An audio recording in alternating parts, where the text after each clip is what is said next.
غور کرنا ہے۔ جیسے سورج طلوع ہوتا ہے، ہلکی ہلکی کرنیں بکھیرتا ہے،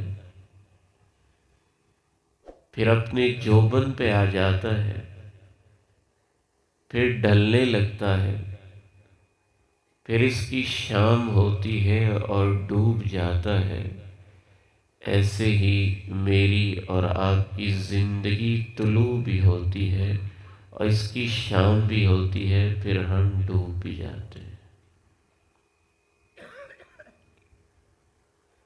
اعلموا انما الحیاة الدنیا لعب ولهو وزینة وتفاخر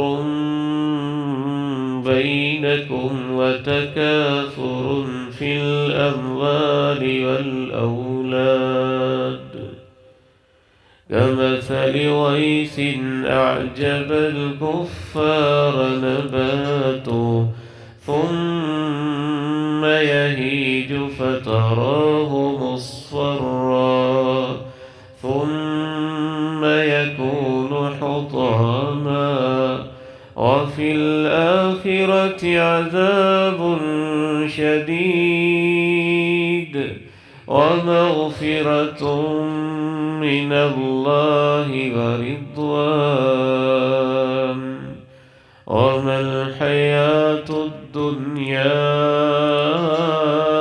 إلا متاع الغرور۔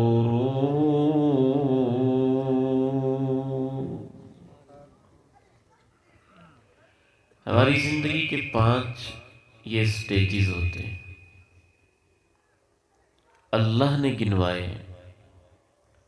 انسان جیسے بھی سوچتے ہیں جہاں کا بھی رہنے والا ہے، اس کی زندگی کے یہ 5 مرحلے ہوں گے، اور پھر انجام زندگی اور شام زندگی بھی اللہ تعالیٰ نے بتایا۔ ان کو آپ نے دل کی تختیوں پہ نوٹ کرنا ہے کہ قرآن مجید کہتے ہیں تمہاری زندگی 5 چیزوں میں گزرتی ہے۔ اعلموا انما الحیاة الدنیا لعب ولهو وزینة وتفاخر بینکم وتکاثر فی الاموال والاولاد۔ جانو اس حقیقت کو کہ تمہاری زندگی کا پہلا سٹیج یہ ہوتا ہے، تم کھیلتے رہتے ہو۔ ماں کے پیٹ میں بھی ہم کھیلتے ہیں۔ 7 ماہ کے 8 ماہ کا معصوم بچہ جب پریگنینسی کے دور میں ہوتا ہے، ماں کے پیٹ کے اندر بھی اس کی موومنٹ ہوتی ہے۔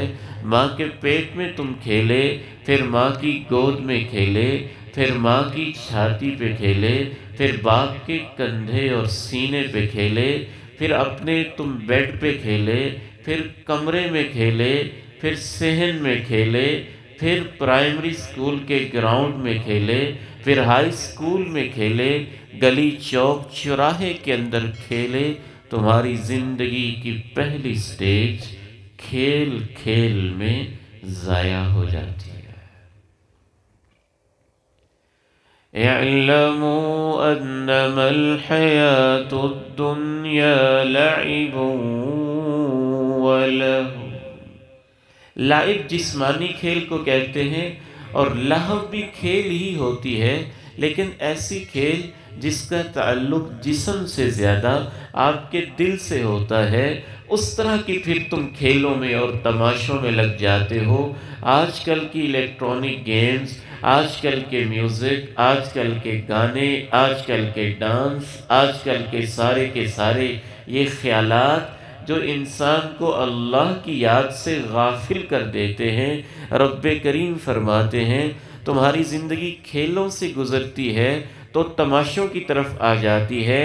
ایک اور فرق یہ بھی ہوتا ہے، کھیل اکیلا بھی بچہ کھیلتا رہتا ہے، لہو وہ ہے جس میں تماشا ٹائپ ہو، زیادہ لوگ مل کے کھیلنے لگے، اس انداز سے کوئی بھی گیم ہو، قدیم دور کی ہو یا جدید دور کی ہو، جو زیادہ اہم چیز سے انسان کو غافل کر دے، چاہے وہ فیس بک واٹس ایپ کے پیجز پہ بیٹھا ہو، یا وہ کوئی آج کل کی کوئی پب گیم ہی کھیل رہا ہو، یا اپنے موبائل کی سکرین پہ ہی کھیل رہا ہو، اللہ کہتے ہیں تمہاری زندگی کا دوسرا حصہ ایسی چیزوں میں گزر جاتا ہے۔ تھوڑا سا آگے بڑھتے ہو تو زندگی کا تیسرا حصہ کہاں گزرتا ہے؟ اعلموا انما الحیات الدنیا لعب ولہو وزینہ۔ 9-10 سال کی عمر میں، 11-12 سال کی عمر میں، 15, 16, 17, 18, 19 سال کی عمر میں، پھر تھوڑے سے تم آگے بڑھتے ہو تو زندگی کا تیسرا حصہ زینت میں گزرتا ہے، حسن میں گزرتا ہے، جمال میں گزرتا ہے، ڈریس سٹائل میں گزرتا ہے، ہیئر سٹائل میں گزرتا ہے، نئے نئے ملبوسات میں گزرتا ہے، نئے نئے فیشن میں، نئے نئے میک اپ میں، یوں بننا سنورنا، آئینے کے سامنے گھنٹوں کھڑے ہونا اور یہ کوشش کرنا کہ سب سے حسین و جمیل میں نظر آؤں، گبرو توانا جوان میں نظر آؤں، محفل میں جاؤں تو سارے لوگوں کی ٹکٹکی میرے اوپر لگی ہوئی ہو، کسی تقریب میں جاؤں تو سب کی نظروں کا مرکز التفات میں بنا ہوا ہوں۔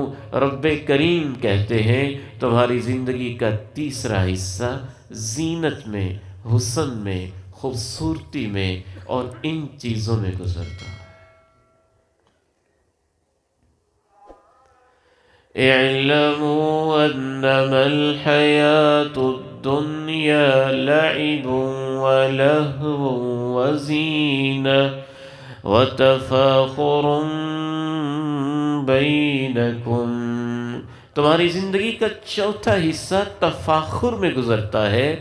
تفاخر یہ ہوتا ہے ایک دوسرے کے اوپر شیخیاں بکھیرنا، ایک دوسرے سے اپنے آپ کو بڑھ کے ثابت کرنا، ایک دوسرے سے اپنے آپ کو سپیریئر ثابت کرنا، ایک دوسرے سے اپنے آپ کو برتر اور اعلیٰ ثابت کرنا کہ میں تم سے زیادہ حسین، میں تم سے زیادہ بڑھ کے، فلاں چیز میں بڑھ کے، فلاں چیز میں بڑھ کے۔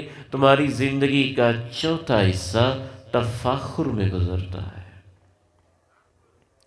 پانچواں اور آخری سٹیج یہ بڑا لمبا ہوتا ہے۔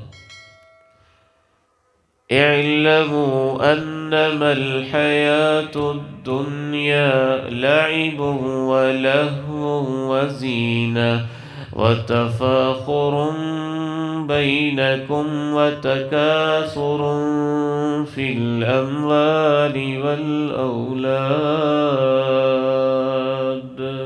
تمہاری زندگی کا پانچواں حصہ، ہر انسان جب پہلی سٹیج میں ہوتا ہے اسے سب کچھ سمجھتا ہے، اگلی میں جاتا ہے تو اسے سمجھنے لگتا ہے، پھر تیسری میں چلا جاتا ہے کہتا ہے نہیں اصل کام یہ ہے، چوتھے مرحلے میں جاتا ہے تو کہتا ہے نہیں اصل چیز تو یہ ہے، اور ایسے کرتے کرتے عمر 25، 26، 27، 28، 30 سال ہو گئی، سمجھ میں بات آنے لگی کہ نہیں وہ کرکٹ، وہ گیم، وہ فٹ بال، وہ ہاکی، وہ ٹیبل ٹینس اور وہ الیکٹرانک گیمز یہ تو کچھ نہیں تھا، وہ حسن، وہ بناوٹ، وہ شکل، وہ سجاوٹ، وہ ڈریس اور ہیئر سٹائل کچھ نہیں تھا، اصل چیز تو پیسہ ہوتا ہے۔ 25، 26، 27 سال کے بعد جب شادیاں ہوئیں، ذمہ داریاں بڑھیں، تو پھر تمہاری زندگی کا پانچواں سٹیج پیسے کمانے میں اور اولاد کو آگے بھیجنے میں، اولاد کی ترقیوں میں گزر جاتا ہے۔ اور پیسہ بھی زیادہ تر اس لیے نہیں کہ ہماری ضرورت ہے، نہیں، اللہ نے لفظ یہ استعمال کیا تکاثر فی الاموال والاولاد، اپنی ضرورت سے بڑھ کر تم پیسہ اس لیے کماتے ہو کہ دوسروں سے میرے پاس زیادہ ہونا چاہیے۔ وَتَكَاثُرٌ فِي الْأَمْوَالِ وَالْأَوْلَادِ۔ یہ کرتے کرتے پھر اس کے اندر بڑے سٹیجز آتے ہیں۔ تکاثر تو آخری سانس تک جاری رہتا ہے نا، بچپن سے لڑکپن، لڑکپن سے جوانی، جوانی سے ادھیڑ عمر، ادھیڑ عمر سے پھر 40 سال کی عمر۔ 40 سال کی عمر میں کچھ انسان جنازے، کچھ لاشیں، کچھ میتیں، کچھ ماؤں کو گزرتے، باپوں کو جاتے، دوستوں کے میتیں اٹھاتے اور یاروں کی چارپائیوں کو کندھا دے چکا ہوتا ہے، تو اللہ کہتے ہیں 40 سال کی عمر میں جس کو ہوش آ جائے اور وہ کچھ سمجھنے لگ جائے، کہے نہیں زندگی کچھ اور بھی ہے، اور اپنی زندگی کو بدلنا شروع کر دے، اللہ کہتے ہیں اس کی بھی ہم برائیوں کو ختم کر دیتے ہیں اور نیکیاں قبول کر کے جنت کا وارث بنا دیتے ہیں۔ حتى إذا بلغ أشده وبلغ 40 سنة قال رب أوزعني أن أشكر نعمتك التي أنعمت علي وعلى والدي وأن أعمل صالحا ترضى وأصلح لي في ذريتي إني تبت إليك وإني من المسلمين أولئك الذين نتقبل عنهم أحسن ما عملوا ونتجاوز عن سيئاتهم في أصحاب الجنة وعد الصدق الذي كانوا يوعدون۔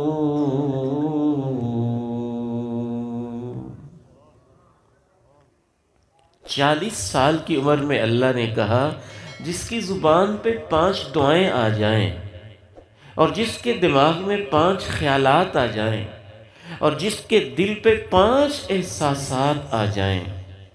پہلا احساس کہ اللہ مالک تو ہے، تو نے مجھے 40 سال کی عمر دے دی اور اب مجھے ہوش بھی آنے لگا، مجھے توفیق اب دے دے کہ میں تیری نعمتوں کا شکر گزار ہو جاؤں۔ دوسرا احساس میں اپنے والدین کا بھی خدمت گزار ہو جاؤں، ان کا بھی شکر گزار ہو جاؤں، ان کی بھی خدمت کرنے لگ جاؤں، ان کی بھی نوکریاں کرنے لگ جاؤں۔ چلے 40 سال تو گناہ کرتا رہا، اب مجھے توفیق دے دے کہ میں نیکی کی راہوں پہ لگ جاؤں۔ چوتھا احساس اس کے دل میں یہ آ جائے کہ اللہ میں تو جو کرتا رہا مجھے توفیق دے دے، اب میں اپنے 10 12 سال 14 15 سال کے ان بچوں کو تو نیکی کی راہوں پہ لگا دوں۔ اور 5واں خیال یہ آ گیا، اللہ جو کچھ ہوا سو ہوا، آج کے بعد میں توبہ کرتا ہوں، میں تیری طرف پلٹ کے آتا ہوں۔ اللہ کہتے ہیں جس کے لب پر 40 سال کی عمر میں یہ 5 دعائیں آ جائیں، دل میں یہ احساسات آ جائیں، دماغ میں یہ سوچ آ جائے، اے میرے بندے پھر یہ 5 باتیں تو مجھ سے کر اور تیرے 3 کام میں کروں گا، گناہوں کو مٹا دوں گا، نیکیاں قبول کر لوں گا، جنتوں کا مالک بنا دوں۔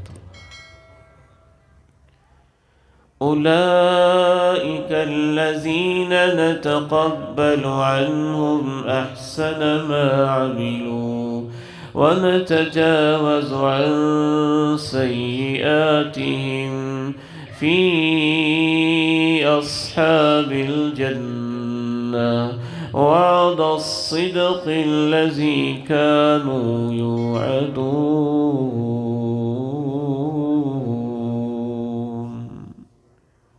پھر بڑھاپا آ جاتا ہے، بڑھاپا۔ اللہ کا قرآن کہتا ہے کہ تو اپنی زندگی پہ غور کیوں نہیں کرتا؟ قرآن سے یوں محسوس ہوتا ہے اگر انسان کی زندگی میں اور کوئی بھی عبرت کا سامان نہ ہو اور کوئی بھی میت اور لاش نہ بھی ہو تو اس کی زندگی میں جو بڑھاپا ہے یہی اس کو سمجھانے کے لیے کافی ہے۔ وہی نوجوان جو بچپن میں تھا، وہی نوجوان جو لڑکپن میں تھا، وہی نوجوان جو گھنٹوں آئینہ دیکھتا تھا، آج اس پہ بڑھاپا طاری ہو گیا ہے۔ وہ جو 2.5 من کی بوری اٹھا لیتا تھا، آج اس سے اپنی کمر کا بوجھ برداشت نہیں ہوتا ہے۔ وہ جو اتنے بڑے بڑے وزن اٹھا لیتا تھا، آج اس سے پانی کا گلاس نہیں اٹھایا جاتا ہے۔ بچپن سے سفر شروع کیا تھا، جوانی لڑکپن ادھیڑ عمر سے گزرتے گزرتے جو اس نے کاروبار کو 1 لاکھ سے شروع کیا تھا، اب بڑھاپے میں وہ کروڑوں تک پہنچ گیا ہے۔ اس کی ملیں بھی ہیں، فیکٹریاں بھی ہیں، زمینیں بھی ہیں، جائیدادیں بھی ہیں، لیکن یہ بیچارہ اپنی پوری کمائی میں سے 70-80 سال کی عمر میں ایسا سٹ پٹا چکا ہے اور زوال کی طرف ایسا جا چکا ہے کہ اپنی پوری کمائی میں سے صبح و شام 2 چپاتیاں بھی نہیں کھا سکتا۔ بہکی بہکی باتیں، اجڑے ہوئے گھر، سونے اور ویران محلے، جان پہچان والے کوئی بھی نہیں، بیٹے اپنی اپنی ذمہ داریوں میں، بیٹیاں اپنی اپنی الجھنوں میں، دوست بچھڑے ہوئے تنے تنہا، یہ بوڑھا انسان اکیلا ہے۔ کبھی اس کو نیند نہیں آتی ہے، کبھی اس کو جوان بیٹی کی لاش یاد آتی ہے، کبھی اس کو گبرو جوان بیٹے کا جنازہ یاد آتا ہے، کبھی اس کو اپنے بچپن اور جوانی کے دوست یاد آتے ہیں، کبھی اس کو اپنے استاد اور کبھی اس کو اپنے شاگرد، کبھی اس کو اپنے علماء اور اپنے ساتھ بیٹھنے والے یاد آتے ہیں۔ ابا جی مولانا یوسف رحمہ اللہ ان کو جنت میں اعلیٰ مقام عطا فرمائے، جب 94-95 سال کی عمر میں ہوئے مجھے کہنے لگے بیٹا نیند نہیں آتی ہے۔ میں نے کہا دوائی لے لیتے ہیں۔ کہنے لگے بھولے بیٹے میری دوائی کسی ڈاکٹر کے پاس نہیں ہے، پھر نیند کیوں نہیں آتی ہے؟ فرمانے لگے بیٹا جب میں چارپائی بستر پہ لیٹتا ہوں کبھی تیری جوان بہن جس کے میں نے میتیں اٹھائیں وہ یاد آتی ہے، کبھی تیرا جوان بھائی عبداللہ سلیم جو 40 سال کی عمر میں جوانی میں رب کے پاس چلا گیا مجھے وہ یاد آتا ہے، کبھی شاگرد یاد آتے ہیں، کبھی روپڑی لکھوی غزنوی بزرگ ساتھ بیٹھنے والے علماء یاد آتے ہیں۔ یوں میری آنکھوں کے سامنے ان کی لاشیں تیرتی رہتی ہیں، گھومتی رہتی ہیں، یوں رات گزر جاتی ہے، مجھے نیند کیسے آئے؟ وَمَن نُعَمِّرْهُ نُنَكِّسْهُ فِي الْخَلْقِ أَفَلَا يَعْقِلُونَ۔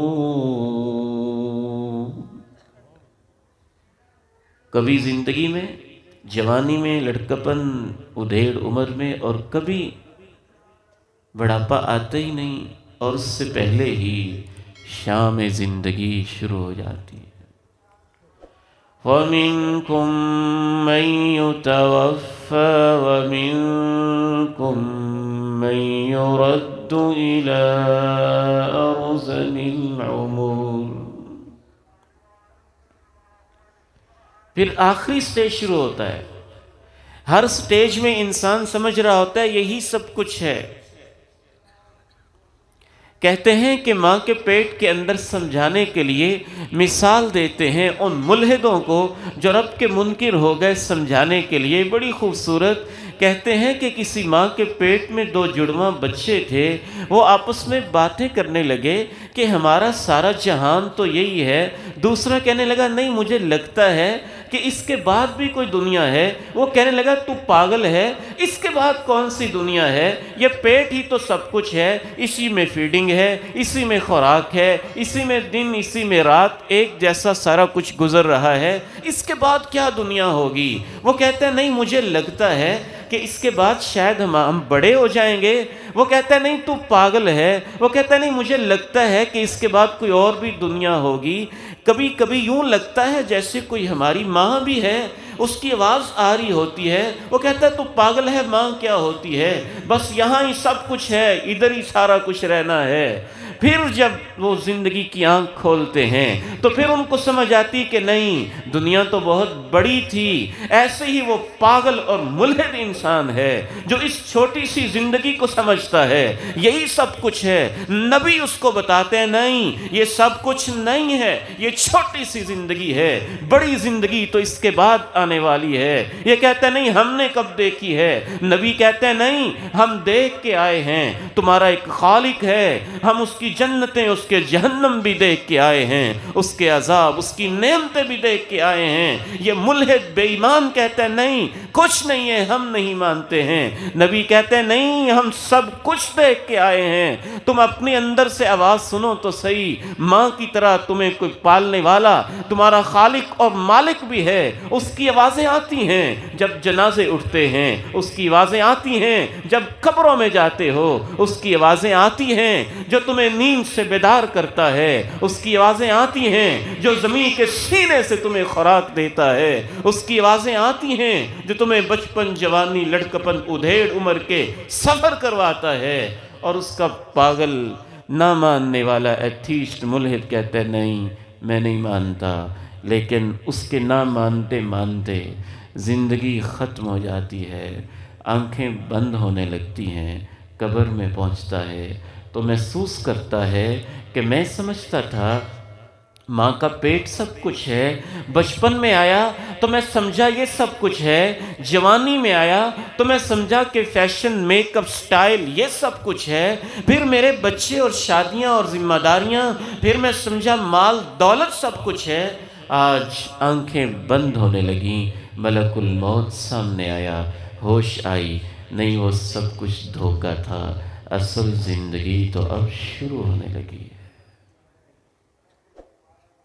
اللہ کہتے ہیں تمہاری زندگی کی مثال ایسے ہے جیسے تم فصل بوتے ہو، بیج زمین کے سینے میں رکھتے ہو تو کیا ہوتا ہے؟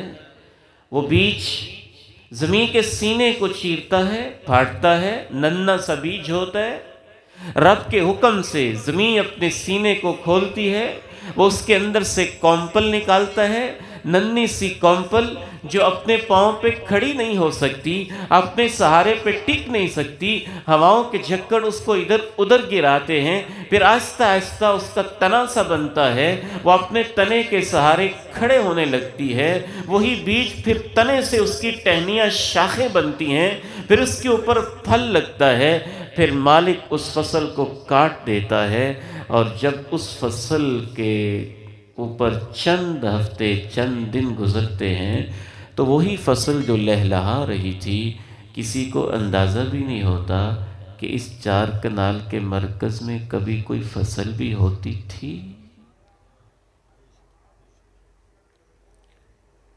اگر نام لے کے مثال دینا چاہوں تو گلاب کے پھول کو ہی دیکھ لیں، بیج بویا گیا، کونپل نکلی، ٹہنی بنی، شاخیں بنی، پتیاں بنی، پھول کھلا، خوشبو بنی،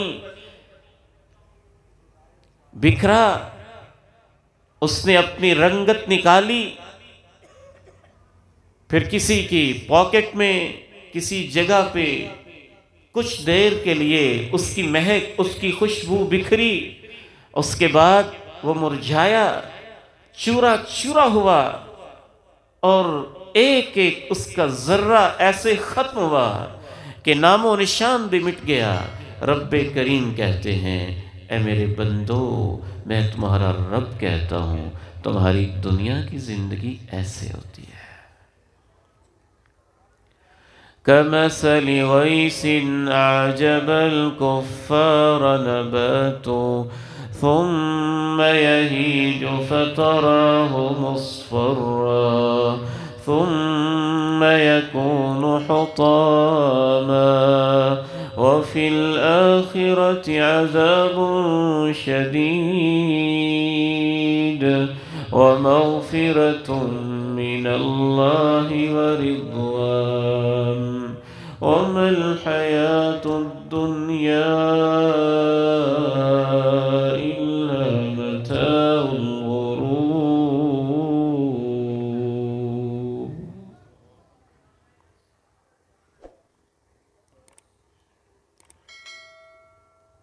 موت کے جو مراحل ہوتے ہیں بالخصوص اللہ کے ہاں وہ فیصلہ کن ہوتے ہیں۔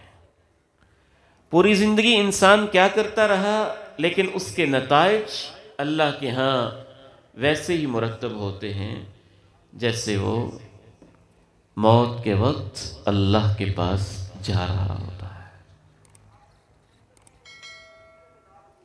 اسے خاتمہ زندگی کہتے ہیں، شام زندگی کہتے ہیں، اختتام زندگی کہتے ہیں، انجام زندگی کہتے ہیں۔ اور رسول اللہ صلی اللہ علیہ وسلم نے ارشاد فرمایا انما الاعمال بالخواتیم، جیسے یہ حدیث مبارک ہے نا انما الاعمال بالنیات، ایسے یہ حدیث مبارک علیحدہ سے ہے انما الاعمال بالخواتیم۔ زندگی کے تمام اعمال کا انحصار نیتوں پر ہوتا ہے اور پوری زندگی کا رزلٹ ویسے ہوتا ہے جیسے انسان کا خاتمہ ہوتا ہے۔ بالکل ایسے ہی جیسے بچے میچ کھیلتے ہیں، ٹورنامنٹ کھیلتے ہیں، گھنٹوں کھیلتے ہیں، لیکن آخری بال پہ کیا ہوا، آخر تک کیا ہوا، نتیجہ کیا ہوا، اس بیس پر اور اس بنیاد پر جیت ہار کا فیصلہ ہوتا ہے۔ یا بچے اسکول میں پڑھتے ہیں، 12-14 سال پڑھتے رہے اور 3 گھنٹے کا امتحان وہ انہوں نے کیسا دیا، اس بنیاد پہ ان کا نتیجہ مرتب ہوتا ہے، ان کا رزلٹ مرتب ہوتا ہے۔ بعین ہی اسی طرح جب آپ رب کے پاس جا رہے تھے تب کیا کر رہے تھے، کیا سوچ رہے تھے، کیا عقیدہ تھا، اس بنیاد کے اوپر نتیجہ مرتب ہوتا ہے۔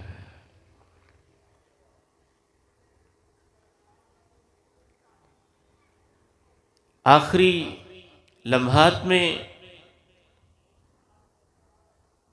اس نتیجے کو بہتر بنانے کے لیے ہم نے کوئی پلان، کوئی منصوبہ قرآن و سنت کی رہنمائی لے کے جانی ہے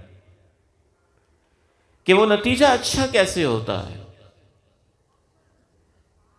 میں جانتا ہوں شیطان وسوسے ڈالتا ہے، ذہنوں کے اندر خیالات ڈالتا ہے، چھوڑیں ان مولویوں کو، یہ تو موت، حشر، قبر کی باتیں کرتے ہی رہتے ہیں، وہ پھر کہتے ہیں آنکھیں بند کر لیں، یہ ایسے کہتے ہی رہتے ہیں۔ جیو، موج کے ساتھ جیو، زندگی کو انجوائے کرو۔ اس میرے بیٹے اور بیٹی کی مثال، اس نوجوان کی مثال، بھائی اور بہن کی مثال اس کبوتر جیسی ہے جو شکاری کو دیکھ کے آنکھیں بند کر لیتا ہے، پھر سمجھتا ہے کہ یہ مجھے شکار نہیں کرے گا۔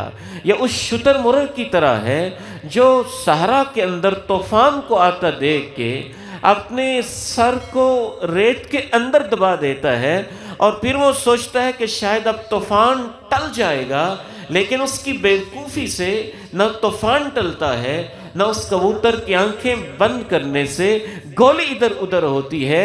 آپ کر لیں جو باتیں کرنا چاہتے ہیں، لیکن رب کا جو فیصلہ ہے وہ تو آ کے رہے گا۔ ملک الموت زندگی کو ختم کر کے رہے گا، روح و جسم کا رشتہ ٹوٹ کے رہے گا، آنکھیں بند ہو کے رہیں گی اور کبھی اتنی اچانک ہوں گی کہ آپ نے سوچا بھی نہیں ہوگا۔ وہ دیکھتے ہی دیکھتے بس پہ بیٹھے بیٹھے ہی چلا گیا، وہ ویٹنگ روم میں بیٹھا تھا کہ رب کے پاس چلا گیا، وہ ایک مہمان تھا ملنے آیا تھا، کھانا کھا رہا تھا، کھاتے کھاتے رب کے پاس چلا گیا، وہ باتیں کر رہا تھا، کہتا ہے میرے سینے میں درد اٹھ رہا ہے اور چند لمحوں کے بعد جدا ہو گیا۔ وہ جوان تھا، اس کی منگنی بھی طے ہو چکی تھی، شادی کی تاریخ بھی طے ہو چکی تھی، موٹر سائیکل پہ واپس آ رہا تھا ایک فنکشن اٹینڈ کر کے، راستے میں ایکسیڈنٹ ہوا اور رب کے پاس چلا گیا۔ وہ میرے کالج کا میرے پاس پڑھنے والا ایک سٹوڈنٹ تھا، 3rd ایئر کا، میں حاضری لگاتے ہوئے رول نمبر کال کر کے کہتا ہوں کہ یہ رول نمبر کیوں نہیں ہے؟ بچے جواب دیتے ہیں کل راستے میں جاتے ہوئے اچانک اس کی وفات ہو گئی ہے۔ آنکھیں بند کرنا عقل مندی نہیں ہوتی ہے،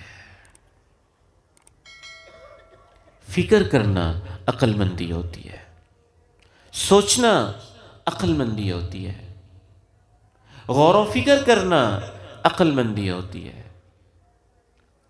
اس لیے آپ نے فرمایا الکیس من دان نفسہ وعمل لما بعد الموت۔ تو انجام زندگی اچھا کیسے ہوتا ہے، حسین کیسے ہوتا ہے؟ اس میں سب سے بنیادی چیز ایمان اور عقیدہ ہے۔ ایک اللہ سے لو لگانا، اللہ کے لیے جینا، اللہ کے لیے مرنا، اللہ کے لیے محبت، اللہ کے لیے نفرت، اللہ کے لیے تعلق، اللہ کے لیے جڑنا، اللہ کے لیے ٹوٹنا، اللہ کے لیے سجدے، اللہ کے لیے نمازیں، اللہ کے لیے صدقات، اللہ کے لیے نظریں، اللہ کے لیے نیازیں، اللہ کے لیے منتیں، اللہ کے لیے جوانیاں، اللہ کے لیے لڑکپن، اللہ کے لیے ادھیڑ عمر، اللہ کے نام ساری زندگی، لا الہ الا اللہ پہ جینا، لا الہ الا اللہ پہ اٹھنا، لا الہ الا اللہ پہ بیٹھنا، اللہ اور رسول سے تعلق مضبوط کرنا۔ آپ ارشاد فرماتے ہیں جو محبت کی پینگیں بڑھاتا ہے اللہ کے لیے، جو کسی سے ٹوٹتا ہے اللہ کے لیے، جو کسی کو دیتا ہے تو اللہ کے لیے، ہاتھ روکتا ہے تو اللہ کے لیے، من احب للہ وابغض للہ وَأَعْطَى لِلَّهِ وَمَنَعَ لِلَّهِ فَقَدْ اسْتَكْمَلَ الْإِيمَانِ۔ الصادق المصدوق فرماتے ہیں اس بندے کا ایمان پورا ہو جاتا ہے، اور جس نے پوری زندگی اللہ کے لیے گزاری ہے، پھر رب سے زیادہ وفادار کوئی نہیں۔ جب وہ دنیا سے جا رہا ہوتا ہے تو اللہ اس کا استقبال کرتے ہیں اور بندہ اپنے رب سے ملاقات کے لیے بے چین اور بے تاب ہو جاتا ہے۔ ایمان اور عقیدہ۔ حضرت بلال رضی اللہ تعالی عنہ و ارضا رب کے پاس جا رہے ہیں، پاس بیٹھنے والے کہتے ہیں بلال، حوصلہ دینے کی کوشش کرتے ہیں۔ سیدنا بلال رضی اللہ عنہ وہی تھے نا جو مارے کھاتے رہے اللہ کے لیے، گھسیٹا گیا ان کو اللہ کے لیے، توحید کے لیے، لا الہ الا اللہ کے لیے۔ جناب بلال کہہ رہے ہیں غدن نلقى الاحبہ محمدا وحزبہ، تم پریشان نہ ہونا، ادھر سے میری جان نکلے گی اور اگلے ہی لمحے میری محمد کریم علیہ السلام اور ان کے پیارے ساتھیوں سے ملاقات ہو جائے گی۔ اپنے ایمان کی فکر کریں، عقیدے کی فکر کریں۔ خصوصاً ماؤں بہنوں بیٹیوں سے کہنا چاہتا ہوں، جو در در کی ٹھوکریں کھاتا رہتا ہے، جو ادھر ادھر کی خاک چھانتا رہتا ہے، کبھی کبھی کسی قبر کی ڈھیری پہ اس کو مشکل کشا سمجھ لیا، کبھی گزرتے ہوئے گھوڑے کو ہی بابا جی کہہ لیا اور اس کے سامنے ہی سب کچھ قربان کرنے لگ گیا، کبھی کسی کے نام پہ کبھی کسی کے نام پہ، جو زندگیاں یوں گزار دیتا ہے، مرتے ہوئے اسے سمجھ نہیں آتی ہے کہ اب میں نے کس کو پکارنا ہے۔ وہ دنیا میں در در کی ٹھوکریں کھاتا رہا، مرتے ہوئے اس سے اللہ کا دامن چھوٹ جاتا ہے۔ یہ اللہ کے قرآن نے فیصلہ اللہ نے لکھ کے اپنی کتاب میں محمد کریم علیہ السلام کے سینے پہ نازل کر دیا۔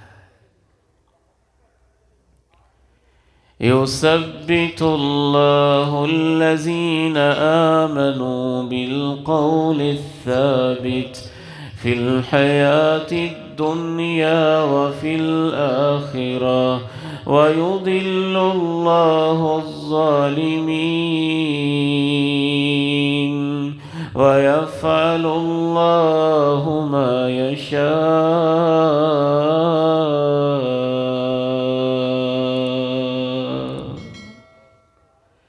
اللہ قدم جما دیتے ہیں ان کے جن کے دلوں میں ایمان ہوتا ہے، دنیا میں بھی آخرت میں بھی۔ وَيُضِلُّ اللَّهُ الظَّالِمِينَ، اور ظالموں کو اللہ بھٹکنے کے لیے چھوڑ دیتا ہے۔ ظالم سے مراد قرآن کی اصطلاح میں سب سے بڑا ظالم وہ ہے جو شرک کرتا ہے۔ إِنَّ الشِّرْكَ لَظُلْمٌ عَظِيمٌ وَيُضِلُّ اللَّهُ الظَّالِمِينَ، ظالموں کو اللہ بھٹکنے کے لیے چھوڑ دیتا ہے۔ وَيَفْعَلُ اللَّهُ مَا يَشَاءُ، اللہ جو چاہتا ہے وہی کرتا ہے۔ خبیب ابن عدی رضی اللہ تعالی عنہ صحابی رسول ہیں، عظیم صحابی ہیں۔ مشرکین مکہ ان کو قیدی بنا لیتے ہیں۔ انہوں نے جس کافر کے باپ کو غزوہ بدر میں مارا تھا، اس خاندان کے لوگ ان کو خرید لیتے ہیں اور پھر گھر میں قیدی بنا لیتے ہیں، اور قیدی بنانے کے بعد کہتے ہیں حرمت کے مہینے گزریں گے تو سارے لوگوں کے سامنے عبرت ناک طریقے سے اپنے باپ کے قاتل کو سب کے سامنے ماریں گے۔ خبیب ابن عدی رضی اللہ تعالی عنہ کو لے جاتے ہیں۔ مکہ کے اوباش، مکہ کے گنڈے، مکہ کے نوجوان، مکہ کے بچے، مکہ کی عورتیں، مکہ کی خواتین سب جمع ہو جاتی ہیں۔ کہتے ہیں اکٹھے ہو کے دیکھو آج ہم اس کے ساتھ کیا سلوک کرتے ہیں۔ خبیب ابن عدی چہرے پہ ایک وقار ہے، چہرے پہ ایک نور ہے، دل میں ایک ایمان ہے، اطمینان اور سرور کی کیفیت ہے۔ خرامہ جا رہے ہیں، کہتے ہیں مکہ والو میری ایک آخری خواہش تو پوری کر دو۔ پوچھتے ہیں کیا خواہش ہے؟ خبیب ابن عدی کہتے ہیں میں اپنے رب کو سجدے کرنا چاہتا ہوں۔ یہ ایمان ہے، میں اپنے رب کو سجدے کرنا چاہتا ہوں۔ 2 رکعت نماز پڑھتے اور مختصر پڑھتے ہیں، جلدی سے سلام پھیر دیتے ہیں۔ سلام پھیر کے کہتے ہیں مکہ والو میرا دل تو چاہتا تھا میں بڑی لمبی نماز پڑھوں، لیکن میں نے سوچا تم یہ نہ کہو کہ موت کے ڈر سے، پھانسی کے ڈر سے لمبے لمبے سجدے کر رہا ہے، اس لیے میں نے نماز کو مختصر کر دیا۔ اور پھر جب سولی کی طرف روانہ ہوتے ہیں تو یہ شعر پڑھتے ہیں، صحیح بخاری میں ہے یہ شعر۔ کیا خوبصورت اللہ ان کی زبان پہ الفاظ جاری کرتا ہے۔ خبیب ابن عدی رضی اللہ تعالی عنہ اتنے خوبصورت انداز میں، کیا ان کے چہرے پہ وقار ہوگا، اور اس موقع پہ شعر کہنا کس اطمینان قلبی کی بات ہے، کس یقین کی بات ہے، اللہ کے ساتھ کیسے تعلق کی بات ہے۔ ما إن أبالي حين أقتل مسلما على أي جنب كان لله مصرعي وذلك في ذات الإله وإن يشاء يبارك على أوصال شل ممزعي ما إن أبالي حين أقتل مسلما على أي جنب كان لله مصرعي وذلك في ذات الإله وإن يشاء يبارك على أوصال شل ممزعي۔ میں اللہ کی مان کے جب سولی کے پھندے پہ جا رہا ہوں تو مجھے کوئی پرواہ نہیں ہے میری لاش اس طرف گرے گی یا اس طرف گرے گی، میں اس رب کے نام پہ جا رہا ہوں، وہ چاہے گا تو میری لاش کے ٹکڑوں ٹکڑوں میں بھی برکتیں پیدا کر دے۔ ایمان کی فکر کریں۔ دوسری چیز جس سے انسان کا خاتمہ اچھا ہوتا ہے، شام زندگی اچھی ہوتی ہے، انجام زندگی اچھا ہوتا ہے، رزلٹ اچھا ہوتا ہے۔ ایمان کے بعد استقامت ہے۔ استقامت کا مطلب یہ ہوتا ہے کہ نیکی پہ قائم رہنا، خیر پہ قائم رہنا، بھلائی پہ قائم رہنا، دین پہ قائم رہنا، نماز پہ قائم رہنا، صدقات پہ قائم رہنا، روزے پہ قائم رہنا، انفاق پہ قائم رہنا، صلہ رحمی پہ قائم رہنا۔ یہ نہیں ہے دل چاہا تو نماز پڑھ لی، دل چاہا تو پھر چھوڑ دی، دل نے کہا پڑھ لیں تو پڑھ لی، دل نے کہا نہ پڑھیں تو نہ پڑھیں، نمازی دوست مل گئے تو مسجد کے ہو گئے، بے حیا مل گئے تو سینما اور نیٹ کیفے کی طرف چل پڑے، اچھے لوگ مل گئے تو اچھی باتیں کر لیں، برے لوگ مل گئے تو ان کی ہاں میں لا دی۔ اسے استقامت نہیں کہتے ہیں۔ میرے نوجوان بیٹوں میں آپ سے خصوصاً کہنا چاہتا ہوں، میں اپنی بیٹیوں بہنوں سے کہنا چاہتا ہوں، کیا زندگی کا کوئی کام استقامت کے بغیر ہوتا ہے؟ اگر ایک پڑھنے والا میرا بیٹا ہے، پڑھنے والی میری بیٹی ہے، تو مجھے آپ یہ بتائیں، اگر آپ ایک دن کالج جائیں، 10 دن چھٹی کریں، تو آپ کو ریگولر کوئی نہیں رہنے دیتا۔ اگر جاب کرنے والا کوئی شخص ہے تو میں اس سے پوچھنا چاہتا ہوں، اگر وہ ایک ہفتہ جائے، مہینہ غیر حاضر رہے، 10 دن ایبسنٹ رہے، تو اس کی جاب نہیں چلتی ہے، میاں بیوی کا رشتہ توڑ نہیں چڑھتا ہے۔ ایک دن وہ اپنی بیوی کو خرچہ دے، ہفتہ پوچھے ہی نہ، وہ ایک دن اپنے شوہر کا کھانا بنائے، 10 دن گھر کی خبر ہی نہ لے، تو یہ رشتہ توڑ نہیں چڑھتا ہے۔ ہم ان چیزوں کو تو سمجھتے ہیں کہ ان میں کام مستقل کرنے پڑتے ہیں، ہمیشہ ساتھ نبھانا پڑتا ہے، مستقل قسم کے یہ کام کرتے ہیں تو تبھی بزنس ہوتا ہے، تبھی زمینوں کا خیال ہوتا ہے، تبھی رشتوں کے اندر محبتیں آتی ہیں۔ کیا اللہ کا رشتہ ہی اتنا کمزور ہے کہ جب چاہا اس سے رشتہ جوڑ لیا، جب چاہا اس سے توڑ دیا؟ کیا نبی کا رشتہ ہی اتنا کمزور ہے؟ جب چاہا تو چہرے پہ اس کی سنت کو رکھ لیا، غمی آئی، دکھ ہوا، جنازہ اٹھا، 2-4 دن کے لیے سنت سجا لی، پھر دل چاہا، پھر اس کو صاف کر دیا۔ رمضان آیا، یکم رمضان کو 2-4 نمازیں پڑھ لیں، پھر 10 دن چھٹی کر لی، پھر جمعے والے دن آ گئے، پھر تاک رات میں آ گئے، پھر سال کی چھٹی کر لی، پھر عید والے دن آ گئے، پھر اگلی عید پہ آ گئے۔ یہ اللہ کے ساتھ آپ رشتہ نبھا رہے ہیں، یہ پیغمبر کے ساتھ آپ وفائیں کر رہے ہیں۔ اس رویے سے انسان کا انجام خاتمہ اچھا نہیں ہوتا ہے۔ میں آپ سے ضمیر پہ دستک دے کے اللہ کا واسطہ دے کے پوچھنا چاہتا ہوں، کیا آپ کے پاس کوئی ضمانت ہے کہ موت صرف اور صرف رمضان میں آئے گی اور تاک رات میں آئے گی؟ 6 دن مسجد کی طرف رخ نہ کیا، 7ویں دن دل چاہا تو جمعے میں جب چاہا آ گئے۔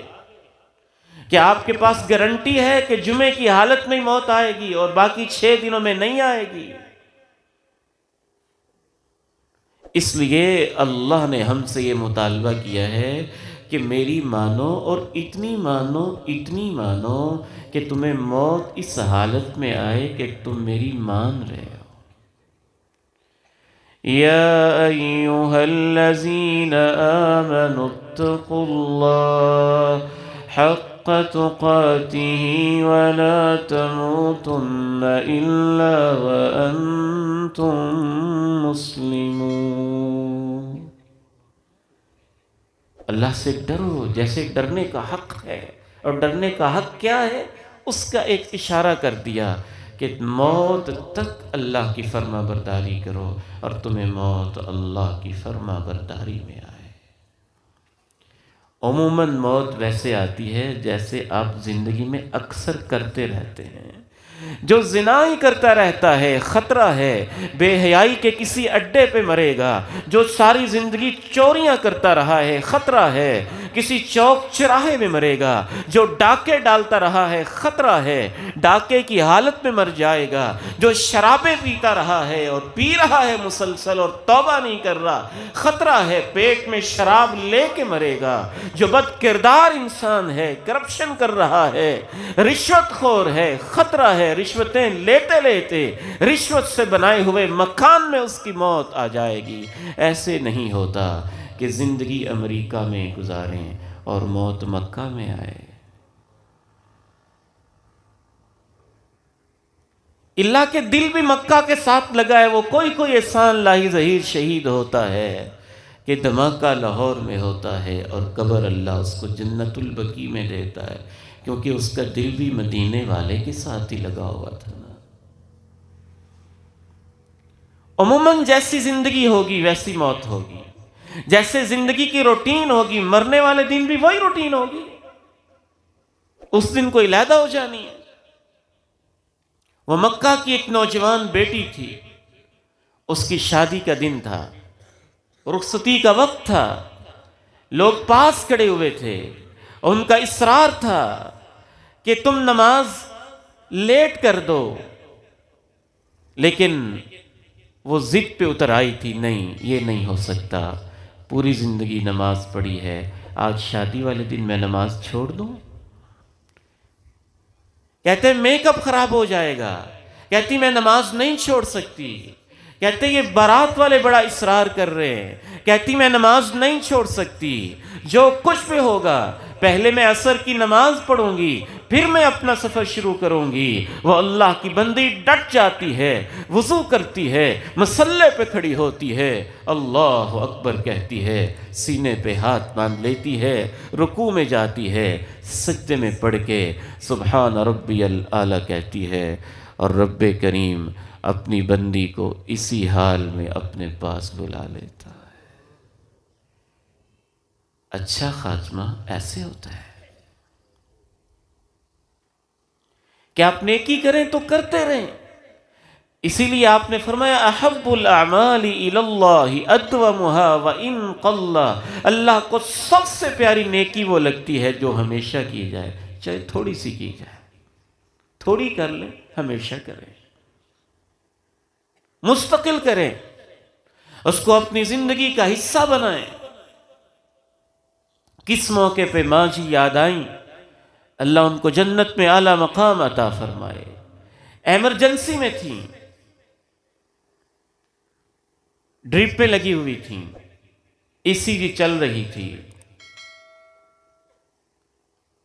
بڑی سختی بھی تھی، میں ان کے پاس ہی تھا، کہنے لگی بیٹا میرا وضو کرنے کو دل چاہتا ہے۔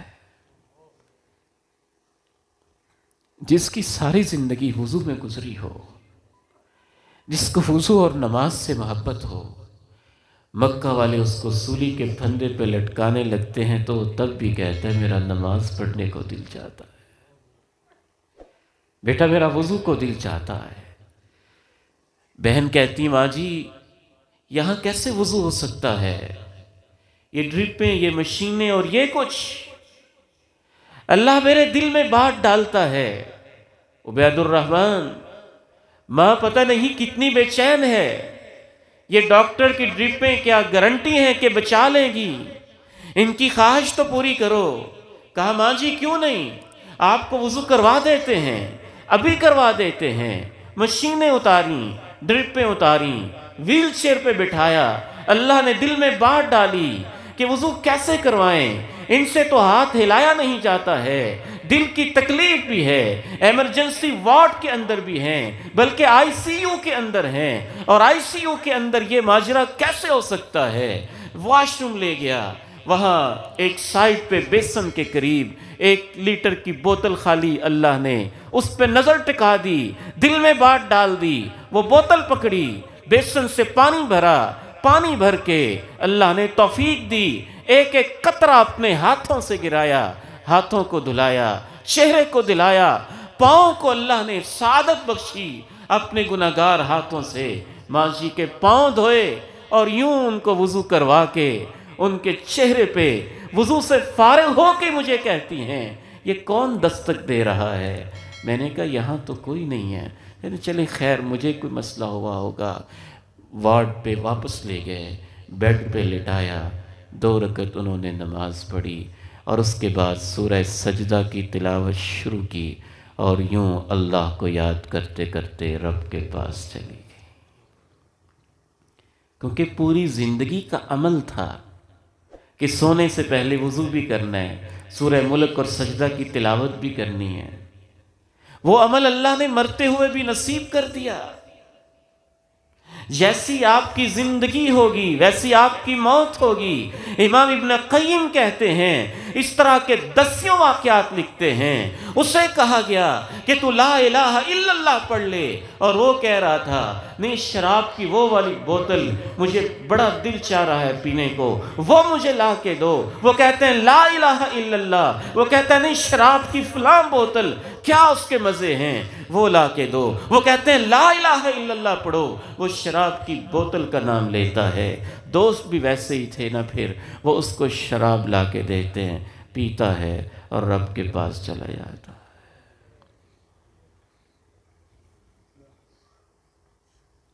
میرے بیٹو، میری بیٹیوں، بھائیوں، بہنوں، بزرگوں اور میری ماں، زندگی میں استقامت اختیار کریں، اللہ کے ساتھ وفا کریں اور خوب کریں، پیغمبر کے ساتھ وفا کریں اور خوب کریں اور اس پہ قائم رہیں، اپنی زندگی میں استقامت لے کے آئیں، اس سے اللہ خاتمہ اچھا کرتا ہے۔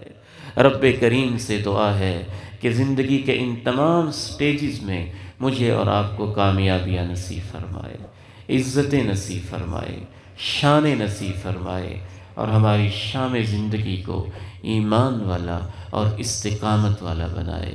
وآخر دعوانا ان الحمد للہ رب العالمین۔